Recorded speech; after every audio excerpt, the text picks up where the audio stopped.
Dear students, अस्सलाम वालेकुम। Welcome back. तो आज का हमारा टॉपिक है reproduction and development in birds. तो जैसा कि आप सबको पता है, हम एवीज पढ़ रहे हैं, क्लास एवीज जिसमें बर्ड्स होते हैं। तो हम इसके एक्सटर्नल स्ट्रक्चर्स और ऑर्गन सिस्टम के बारे में पढ़ रहे हैं। तो अब हम पढ़ेंगे रिप्रोडक्शन एंड डेवलपमेंट के बारे में। The sexual activities of birds include establishing territories. तो जब ये अपनी नस्ल बढ़ाना चाहते हैं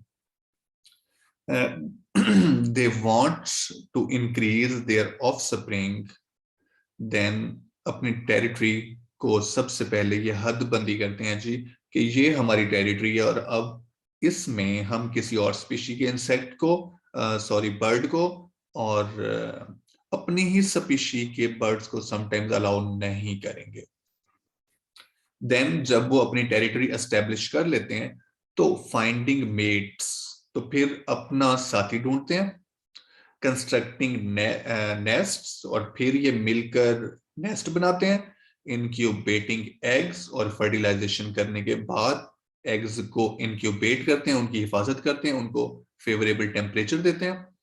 एंड फीडिंग यंग, और फिर जो बेबी बर्ड बनता है उसकी फीडिंग के तमाम रिक्वायरमेंट्स यही पूरे करते हैं। क्योंकि आगे हम चल के पढ़ेंगे कि समटाइम्स कुछ ईयर्स के लिए भी जो है ना बेबी को रेज किया जाता है नेस्ट में, और वो सारा दिन खाते ही रहते हैं और एक दिन में जो बेबी का वजन है उससे ज्यादा वो फीड करते हैं, फीडिंग करते हैं। तो फिर पेरेंट्स, जो मेल और फीमेल पेरेंट्स होते हैं, दोनों ही उसकी जो है ना इन जरूरियात को पूरा करने के लिए लग जाते हैं। All birds are oviparous. आपको पता है कि जब भी वर्ड ओविपेरस, वीवीपेरस, ओवीवीवीपेरस इस्तेमाल किए जाते हैं एफएससी में, आप सब ने ये टर्म्स पढ़ी हैं। तो ओविपेरस हम कहते हैं एग लेइंग को, कि बर्ड्स में फर्टिलाइजेशन इंटरनल होती है। फर्टिलाइजेशन के बाद जो फर्टिलाइज्ड एग है उसके गिर्द शेल बनता है और फिर बाहर रिलीज किया जाता है उसे। और सब के सब एग्स भी फर्टिलाइज्ड नहीं होते। Their gonades are present in the dorsal abdominal region. Bird gonads क्या होते हैं जी? मेल बर्ड में जो गुनेड्स होते हैं वो टेस्टिस होते हैं और फीमेल में ओवरीज होती हैं जी। तो डायग्राम भी दिखाएंगे आपको इन सब की।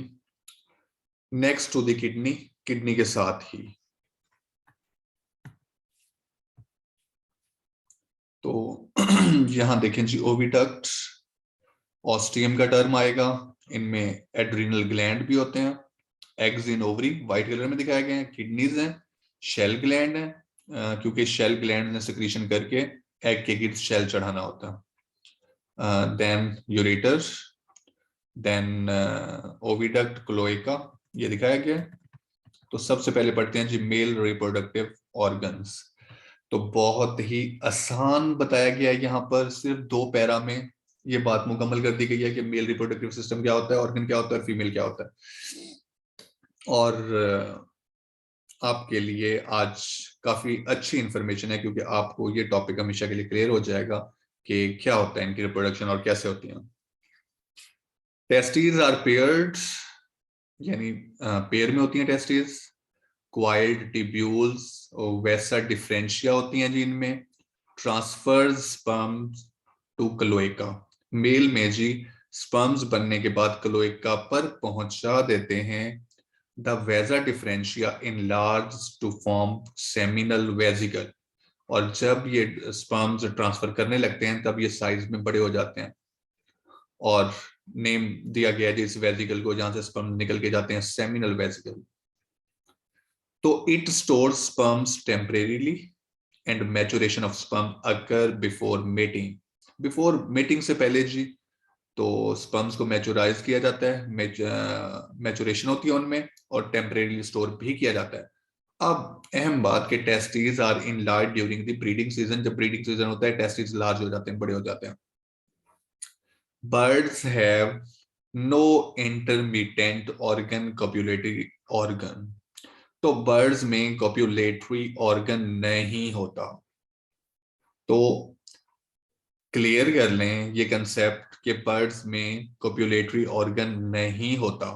अगर ऐसा नहीं होता तो फिर मेल गैमेट्स फीमेल जो ऑर्गन है, रिप्रोडक्टिव ऑर्गन है, वहां तक कैसे जो है ना पहुंचाए जाते हैं। तो males mounts male mounts on female and sperms are transferred by cloacal contact। सिर्फ क्लोएका से क्लोएका कंटेक्ट होता है और जो है जो मेल गैमीट्स हैं उनको पहुंचा दिया जाता है फीमेल क्लोएकल पार्ट में, और फिर उसके बाद जो है वहां से फर्टिलाइजेशन हो जाती है और एग फर्टिलाइज हो जाते हैं, और इस तरह इनकी नस्ल आगे बढ़ती है। और बर्ड्स जो कि बहुत खूबसूरत एनिमल हैं इस नेचर के, तो इस तरह अभी तक ये सस्टेन है और हमारी दुनिया में मौजूद है। तो female reproductive organs, 2 ovaries are formed during development in female, but only one, but only the left ovary fully developed। क्यों ऐसा क्यों है? दरअसल आपको इस बात का आंसर मैं क्लियर कर रहा हूं कि फीमेल में अगर दोनों ही ओवरीज एक्टिव होंगी तो फिर बर्ड का वजन बढ़ जाएगा और वो उड़ नहीं पाएगा। इसी तरह जो किडनीज हैं इनमें, बर्ड्स में, इन किडनीज में से भी एक किडनी जो है वो लेस फंक्शनल होती है, इसलिए क्योंकि अगर ये दोनों ही पेयर में फंक्शनल होंगी तो बर्ड का वजन बढ़ जाएगा और वो उड़ नहीं पाएगा। A large funnel shaped opening, the ostium of the oviduct envelops the ovary. तो ये जो ऑस्टियम है ये फनल शेप्ड ओपनिंग है of the oviduct envelops the ovary, जो ओवरी को जो है ना वो कवर करती है ओवरी को। It receives eggs after ovulation। जब ओव्यूलेशन हो जाती है तो ओविडक्ट में एग्स आते हैं। The eggs are fertilized in the upper portion of the oviduct। Upper portion of oviduct में इनकी फर्टिलाइजेशन होती है। कैसे होती है? तो फीमेल के अपर्चर पर, कोलोइकल अपर्चर पर जहां स्पर्म जो है ट्रांसफर हो चुके थे, वहां फिर ओविडक्ट में आते हैं और फिर यहाँ पर फर्टिलाइजेशन हो जाती है। The albumin is secreted by glandular regions of the oviduct। Oviduct की जो वाल्व्स हैं वो सिर्फ वाल्व ही नहीं है, वो ग्लैंडुलर रोल भी प्ले करती हैं, और इस ग्लैंडुलर रोल में जब वो सिक्रीशन करते हैं तो शेल्स एल्बुमिन सिक्रीट करते हैं, जो फर्टिलाइज्ड पोर्शन होता है उसको आके कवर करते हैं। Albumin surrounds the zygote, zygote का आकर सराउंड कर लेती हैं। A shell gland is present in the lower region of the oviduct। It secretes the shell around the egg। The oviduct open into the cloaca, और cloaca से egg जो है ना वो नेस्ट में या जहां भी प्लेस है वहां ट्रांसफर कर दिया जाता है। तो mating territories, many birds establish territories prior to mating। बहुत से बर्ड जो हैं वो अपनी टेरिटरी डिफाइन कर लेते हैं, एस्टेब्लिश कर लेते हैं, हद बंदी बरकरार कर लेते हैं या तय कर लेते हैं कि ये हमारी हद है, ये हमारा घर है, इसमें और कोई नहीं आ सकता। प्रायर टू मेटिंग, मेटिंग करने से पहले, प्रायर मीन्स पहले, टू मेटिंग इनका mating season, breeding season start करने से पहले ये काम वो कर लेते हैं। The size and function of territory very greatly among species. हर स्पीशीज में टेरिटरी जो है ना वो हदबंदी मुख्तलिफ होती है। Territories allow birds to mate without interference. इनका ये हदबंदी कर लेना, टेरिटरीज बना लेना और अपना घर तय कर लेना कि ये यहाँ से आगे मेरा घर नहीं है और यहाँ से मेरा घर शुरू हो जाता है, वो इसलिए किया जाता है ताकि इनको मेट्स, जब बर्ड्स आपस में मेट कर रहे हो तो इनको कोई परेशान न करे, विदाउट इंटरफेरेंस, किसी भी परेशानी के बगैर वो अपना सीजन जो है ना वो कंप्लीट करें। दे प्रोवाइड्स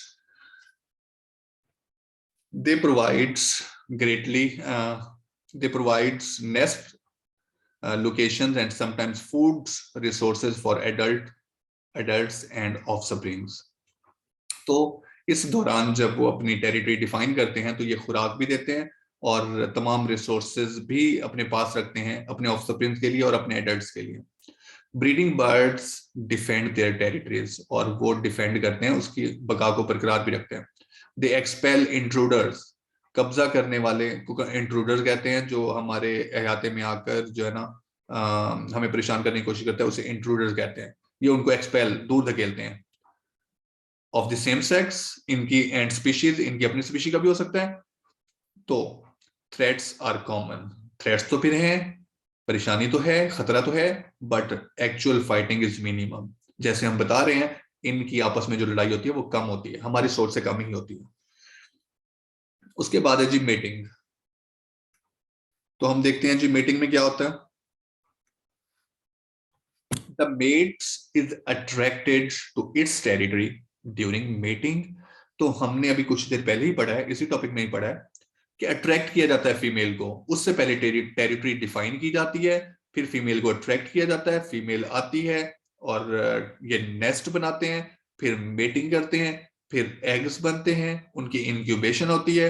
इंक्यूबेशन के बाद जो है ना उनमें हैचिंग होती है, हैचलिंग ऑफ बेबी होती है, फिर उसको रेयर किया जाता है जी, उसको रेज किया जाता है, पाला जाता है बच्चे को फीडिंग देकर। तो different birds have different methods to for attraction of females. Females को अट्रैक्ट करने के डिफरेंट मेथड्स हैं जी। तो सबसे पहले male woodpeckers drum on trees to attract females. Drum बजाते हैं जी ट्रीज पर और फीमेल को अट्रैक्ट करते हैं जी। उसके बाद है मेल रफ ग्रोज। तो हमारे पास ये बर्ड का नाम है। Fan their wings on logs, लकड़ी पर अपने पर जो है ना वो मारता है या अपने जो है ना घुमाता है परों को। It sounds can be heard from many miles. तो क्या किया जाता है जी, इसकी आवाज माइल्स तक जो है ना फीमेल डिटेक्ट कर सकती है। उसके बाद क्रेन्स है, बर्ड का नाम है, have a courtship dance. Females को अट्रैक्ट करने के लिए डांस करते हैं। दिस डांस इंक्लूड्स स्टेपिंग, आगे बढ़ना, bowing and then stretching and jumping displays. तो डिफरेंट जो है ना वो पोज देते हैं ये बर्ड फीमेल को अट्रैक्ट करने। The female gives the readiness signals and mating start. और जब फीमेल सिग्नल दे देती है कि जी they can mate with each other, then mating start हो जाती है। Mating occurs quickly but repeatedly, जल्दी भी होती है और बार बार भी होती है। Thus all the eggs are fertilised, और सारे के सारे एग्स जो है ना वो फर्टिलाइज हो जाते हैं। अब हम देखते हैं जी रिप्रोडक्टिव बिहेवियर्स। तो सबसे पहले मोनोगैमी, फिर पॉलीगैमी, देन पॉलीएंड्री। तो 3 टाइप्स हैं जी, इसमें हम देखेंगे। सबसे पहले मोनोगैमी है जी। क्या होता है मोनोगैमी में? हम देखेंगे कि मोनोगैमी में एक बर्ड मेल और एक बर्ड फीमेल सारी जिंदगी एक साथ गुजारते हैं जी, सारी जिंदगी एक साथ गुजारते हैं। सिर्फ एक ही पेयर है, एक ही जोड़ा है। Most birds are monogamous, a single male pairs with a single female during the breeding season. Some birds, swans, geese, eagles pair for life. Frequent mating strengthen the pair bonds। और इनकी mating, इन्हीं की आपस में हमेशा ही pair रहना, तो इनके बॉन्ड्स को मजीद स्ट्रॉन्ग करता है। तो monogamy is common when resources are widely and evenly distributed. जब रिसोर्सेज बहुत दूर दूर हों और इवनली मसावी बराबर डिस्ट्रीब्यूटेड हो, thus one bird cannot control all these resources। तो एक परिंदा जो है वो तमाम रिसोर्सेज को यूज नहीं कर सकता, इसलिए पेयर की सूरत में रहते हैं एक साथ। मोनोगैमी हैज आल्सो एडवांटेजेस, इसके एडवांटेजेस भी हैं। Both parents participate in nest building and care of the young. दोनों मिलकर ही नेस्ट बनाते हैं और अपने बच्चों को पालते हैं। One parent incubates and protects the eggs और chicks, the other parent searches food. तो ये परफेक्ट जी, इनकी जो है ना वो परफेक्ट पेयर हो गया 2 बर्ड्स का जी। उसके बाद पॉलीगैमी है जी, 1 male many female. Some birds are polygynous, males mate with more than 1 female, the female care for the eggs and chicks। Then polygamy occurs in species whose youngs are less dependent at hatching। तो polygyny ज्यादातर उन species में होती है जिनके बच्चों को ज्यादा केयरिंग की जरूरत नहीं होती। आगे चलकर हम पढ़ेंगे कि जब नेस्ट एक्टिविटीज में जो पेरेंट केयरिंग में पढ़ेंगे कि बहुत से बर्ड्स के यंग्स ऐसे हैं जो बहुत हेल्पलेस होते हैं और उनके लिए पेरेंट्स का होना बहुत जरूरी है। Sometimes the resources are scattered in patch। तो क्या होता है कि बाज औकात जो रिसोर्सेज होते हैं फूड के जरिए होते हैं वो स्कैटर्ड होते हैं, दूर दूर होते हैं, पैच की फॉर्म में होते हैं। It attracts many females to small breeding area. तो इस तरह स्मॉल ब्रीडिंग एरिया में जो फीमेल को अट्रैक्ट करते हैं male. Then prairie chickens are polygynous. The males display groups called leks The males in center position are preferred and attracts the majority of the female. तो centre of attraction होगा जो mail, तो फिर उसकी तरफ female attract होती हैं bird में। तो उसके बाद है जी पॉलीएंड्री। तो पॉलीएंड्री में हम देख रहे हैं जी एक फीमेल बर्ड और many male birds. A few bird species are polyandrous. In this case, the female mate with more than one male. Female in spotted sandpipers birds are larger than males. तो जी female जो sandpipers bird हैं spotted, ये इनमें बड़ी होती है mail से। The female establish her territories, और फीमेल यहाँ सल्तनत करती हैं जी। She defends her territory from other females. तो अपनी टेरिटरी को डिफेंड करती है जैसे बाकी टाइप्स में मेल करते हैं, तो इसमें ये फीमेल करती है। She lays eggs for each male. तो ये क्या करती है जी, हर मेल के लिए एग्स अलग से देती है। The male build a nest in the territory, और उस टेरिटरी में हर मेल अपना अपना नेस्ट बनाता है। If a male loses his eggs to a predator, अगर एक मेल अपने एग्स जो है ना वो किसी शिकारी को दे देता है जो आया था और उसने वो एग्स खा लिए, द फीमेल रिप्लेसेस देम, तो फिर और एग दे देती है। Polyandry produces more eggs than monogamous mating. तो polyandry में जी eggs ज्यादा देती हैं female. It has advantages when food is plentiful, but the chances of successfully rearing young are low due to predation. तो खुराक तो काफी सारी होती है, लेकिन प्रीडेशन की वजह से जो है ये इतनी तरक्की नहीं कर पाते जितनी करनी चाहिए, और इनमें से कुछ ही जो बर्ड्स हैं वो ग्रो कर पाते हैं ऑलमोस्ट 50%। देन नेक्स्ट है जी नेस्टिंग एक्टिविटीज। ये नेस्ट कैसे बनाते हैं जी?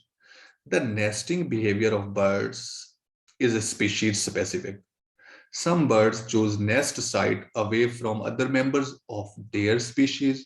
Some birds nest in large flocks. कुछ लोग अपने रिश्तेदारों से, लोग क्या, यहाँ तो बर्ड्स हैं, कुछ बर्ड्स अपने ही फैमिली मेंबर्स बर्ड से दूर अपना घर बनाते हैं, और कुछ क्या करते हैं इन द फॉर्म ऑफ जो है ना वो इकट्ठे रहते हैं, in the form of colony पसंद करते हैं। Some birds nest in large flocks. Unfortunately, nesting behavior is the cause of extinction of some species of birds. तो घोंसला बनाना परिंदों का कुछ परिंदों की नस्ल के खात्मे का भी सबब बना है, क्योंकि नेस्ट जहां ये बनाएंगे तो नेस्ट पर प्रीडेशन अटैक हो जाता है। Nest construction begins after pair formation. हाँ जी, अभी हमने कुछ देर पहले ही पढ़ा कि मेल और फीमेल एक दूसरे को अट्रैक्ट करके फीमेल ग्रीन सिग्नल देती है जो फीमेल बर्ड है। तो जब देगी तो पहले ये पेयर बनाते हैं, फिर ये नेस्ट कंस्ट्रक्ट करते हैं, उसके बाद इनकी मेटिंग होती है। Nest construction begins after pair formation. Pair जब फॉर्मेशन हो जाती है फिर नेस्ट बनता है। The female initiates this instinctive behaviour. तो जी फीमेल स्टार्ट करती है ये behaviour. A few birds do not make nest, और कुछ परिंदे नेस्ट नहीं बनाते। Emperor penguins, हाँ जी, जो एंटार्कटिका में रहते हैं जी, बर्ड्स हैं, पेंगुइन्स भी बर्ड है। ब्रीड ऑन द स्नो, ये जी बर्फ पर ब्रीड करते हैं। एंड आइस ऑफ एंटार्कटिका, बर्फ पर और एंटार्कटिका की आइस पर। 10 no nest material are available. तो बर्फ पर कहाँ मटेरियल होता है, वहां कौन से घास के तिनके हैं जिनको जोड़कर इन्होंने जो है ना घोंसला बनाना है। There single egg is incubated on the web of the foot. इनके पैर के जो हमारे पास वेब है, जो स्किन है, उसमें थोड़ी सी प्लेस बनी हुई है, उसमें एग जो है ना हैचिंग की जाती है और उसकी इंक्यूबेशन की जाती है। The foot has a fold of abdominal skin. इसके एब्डोमिनल स्किन का फोल्ड होता है वहां पर, और वहां पर सिर्फ एक एग को फर्टिलाइज करने के बाद, इंक्यूबेट करने के बाद, वहां से हैचलिंग ऑफ द यंग होती है, और उसकी फिर केयर करके जी उसे प्रमोट किया जाता है। Caring of eggs and hatching, कैसे जी एग्स की केयरिंग कैसे की जाती है, और फिर वो जो है ना इसमें से परिंदा हैच होकर कैसे निकलता है। The group of eggs laid, अंडे जो दिए जाते हैं, एंड चिक्स प्रोड्यूस्ड, और फिर उससे चिक्स बनते हैं, नए जो है ना परिंदे निकलते हैं उस एग को तोड़कर, बाय अ फीमेल, फीमेल के जरिए। is called a clutch, इसे क्लच कहते हैं। Different species have different clutch size. तो हर स्पीशीज का अपना क्लच साइज है कि वो कितने एग देती हैं और उनसे कितने बच्चे बनते हैं। हर स्पीशीज का अपना रेट है, तो अपना रेट है तो फिर क्लच साइज डिफरेंट ही होगा। Most birds incubate their eggs बहुत से परिंदे अपने एग्स को इंक्यूबेट करते हैं, यानी अपनी बॉडी की गर्माइश देकर एक हाई और फेवरेबल टेम्परेचर देते हैं एग को, ताकि वो इजीली कंप्लीट जो है वो अपनी डेवलपमेंट कर सके. Some birds have featherless vascularized incubation और ब्रॉड पैच. कुछ में तो ब्रॉड पैच होते हैं. आप याद करें तो हमने अभी इकाइनोडर्म्स पढ़े थे, उनमें ब्रॉड पैच का वर्ड आया था जी. ब्रूड ग्रूव्स का भी वर्ड आया था, तो आपको याद होगा. ये स्पेशल ग्रूव होता है जिसमें एग्स होते हैं और उनको पैक कर दिया जाता है ताकि एग्स महफूज रहें. Brood patch keep the eggs at temperature between 33 and 37 degree centigrade. The birds often turn the eggs. और बर्ड्स, जो फीमेल बर्ड है जो इंक्यूबेशन जिसके गिर्द हुई हुई है, वो क्या करता है, इन एग्स को टर्न करता रहता है जी. इनकी जो है ना वो उथल पुथल करता रहता है ताकि एग्स की जो मेम्ब्रेन्स हैं, शेल्स हैं, आपस में जुड़ ना जाए. It prevents the attachment of egg membranes, thus it prevents the deforming of the embryo. और एम्ब्रियो की शक्ल में भी कोई बिगाड़ ना आ जाए, इसलिए जो है ना वो एग्स को उथल कूद करना, जो है ना वो बार बार टर्न करना लाजमी होता है. Some birds spray cool water on the eggs. कुछ परिंदे ठंडे पानी की स्प्रे करते हैं जी अपने एग पर. It makes the eggs humid, जिससे एग जो है वो नमदार हो जाते हैं. तो द इजिप्टियन प्लूवर बर्ड का नाम है जी, carries water in the breast feathers. अपने ब्रेस्ट फीदर में पानी रखता है. The incubation period last between 10 and 80 days. तो इंक्यूबेशन पीरियड की रेंज जो है वो 10 से 80 दिन के दरमियान है जी इजिप्टियन प्लोवर्स. हैचिंग कैसे निकलता है जी इसमें से baby? The young bird develops an air sac 1 or 2 days before hatching.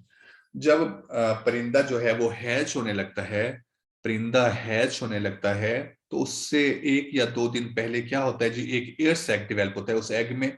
This air sac penetrates into the blunt end of its egg. तो क्या होता है, उस अंडे के ऐसे सिरे पर जाता है कौन, ये सैक, और वहां जाकर एक धार मारता है. क्या धार मारता है? जिसे आप चीर कहते हैं.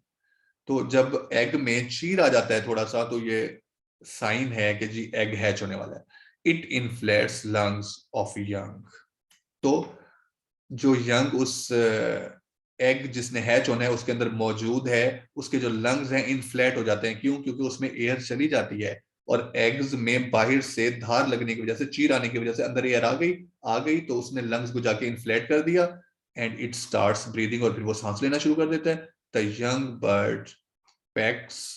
देन जो उसमें है हमारा परिंदा नया बनने वाला, चूंच मारता है जी शेल को, एंड हैचिंग अकर्स, और फिर हैचिंग हो जाती है. केयरिंग ऑफ यंग, ये बहुत जरूरी है जी. There are 2 types of young. तो हमारे पास आर्ट्रेशियल यंग होते हैं जी, और प्रीकोशियल यंग होते हैं जी. Some birds are helpless. बस ये वो बच्चे हैं जी जो अपने वालिदैन के बगैर रह ही नहीं सकते, और बस ये चाहते हैं कि सारा दिन खाना पीना लगा रहे. Some birds are helpless at hatching. They depend on their parents for hatching. और ये फुल्ली मुकम्मल दारोमदार होता है जी इन पर, इन्हिसार करते हैं अपने वालिदैन पर हैचिंग के लिए. The young that are entirely dependent on their parents are called altricial. ऐसे परिंदों के बच्चे जो मुकम्मल तौर पर अपने वालिदैन पे डिपेंडेंट हो, आर्ट्रीशियल कहलाते हैं जी. They are often naked at hatching. और फिर ये नेकेड होते हैं जी जब इनकी हैचिंग होती है. इनके ऊपर बॉडी पर फर नहीं होते, हेयर्स भी नहीं होते. Endothermy is not developed at starts in altricial young. ये बच्चे जब बनते हैं तो हैचिंग हो जाती है, तो इनमें एंडोथर्मी फौरन से स्टार्ट नहीं होती, इसलिए इनको मदर की बॉडी की हीट जो है ना प्रोवाइड की जाती है. Thus they are brooded constantly at first. तो इसलिए इनको बॉडी में छुपा कर रखा जाता है. जो पेरेंट्स होते हैं जी उनको अपनी जिस्म अपने परों के नीचे छुपा कर रखते हैं. दे ग्रो रैपिडली, ये तेजी से ग्रो करते हैं. When they leave the nest, और जब ये अपना घोंसला छोड़ के जाते हैं, they are nearly as large as their parents. इतने बड़े हो जाते हैं अपने पेरेंट जितने, फिर ये घोंसला छोड़ के जाते हैं, उससे पहले घोंसले से बाहर नहीं जाते. तो देन हमारे पास है जी precocial young. Precocial young are alert and lively at hatching. तो ये जिंदा रह सकते हैं पेरेंट्स के बगैर, और काफी अलर्ट और एक्टिव होते हैं. They are covered with down feathers. इनके डाउन फीदर्स होते हैं. दे कैन वॉक, ये चल सकते हैं. रन, दौड़ सकते हैं. स्विम, तैर सकते हैं, एंड फीड देमसेल्फ, वो खुद खा भी सकते हैं। Usually one parent is present to lead the young to food and shelter. तो इनमें से जी दोनों पेरेंट्स में से एक होता है इनमें जो इनको खाना पीना सिखाता है और बताता है कि घोंसला कैसे बनाना है और घर कैसे बनाना है और कैसे जिंदगी गुजारनी है। फीडिंग ऑफ यंग, एक बच्चे की, बर्ड के बच्चे की क्या फीडिंग होती है जी? बड़ा ही भूखा होता है, बस कहता है सारा दिन खिलाते रहो।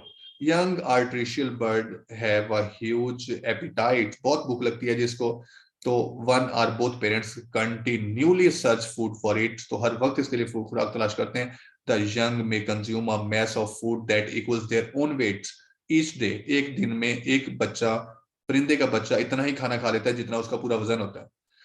Adult bring food to the nest, परिंदे ले आते हैं खुराक अपने घोंसले में, और दे रिगर्जिटेट्स, या फिर जो उनके क्रॉप में होता है या उनके एसोफिगस में फूड होता है उसको भी बाहर निकल देते हैं। किसके लिए? अपने बच्चे के लिए। The adults produce vocal signals और colour patterns on the bills और थ्रॉट्स। जो एडल्ट्स होते हैं जी, प्रोड्यूस करते हैं वोकल सिग्नल्स, आवाज से अट्रैक्शन देना, या colour pattern on the bills और थ्रॉट्स, अपने गले में या बिल में जी कलर पैटर्न देकर। It initiates feeding responses in the young, और इनसे यंग में फीडिंग जो रिस्पॉन्सेज हैं वो क्रिएट होते हैं। पेरेंट्स फीड्स गैपिंग माउथ्स, तो अब क्या करते हैं जी, पेरेंट्स जो है ना वो अपने मुंह से बच्चे को खिलाते हैं, तो बीक के जरिए, बिल के जरिए। Many young have brightly coloured mouth lining और स्पॉट्स, तो बच्चों के जो चेहरे हैं, माउथ हैं, उनका हेड है वो काफी अट्रैक्टिव होता है कलर पैटर्न की वजह से। इट अट्रैक्ट्स पेरेंट्स अटेंशन, तो ये पेरेंट्स की अटेंशन को अट्रैक्ट करते हैं कि बच्चे को देखें जी बड़ा ही प्यारा है और हमारा है, इसलिए इसकी केयर हमें करनी चाहिए, करनी चाहिए, करनी चाहिए। The first hatched young have large size, it can stretch its neck higher, तो इसकी ये अपनी जन गर्दन ऊंची कर सकता है। Therefore it is given food first, इसलिए इसको पहले खुराक दी जाती है।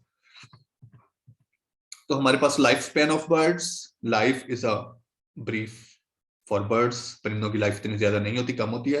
About 50% of young leave the nest, तो तकरीबन जो है 50% बर्ड ही जो है वो घोंसले से बाहर जा पाते हैं।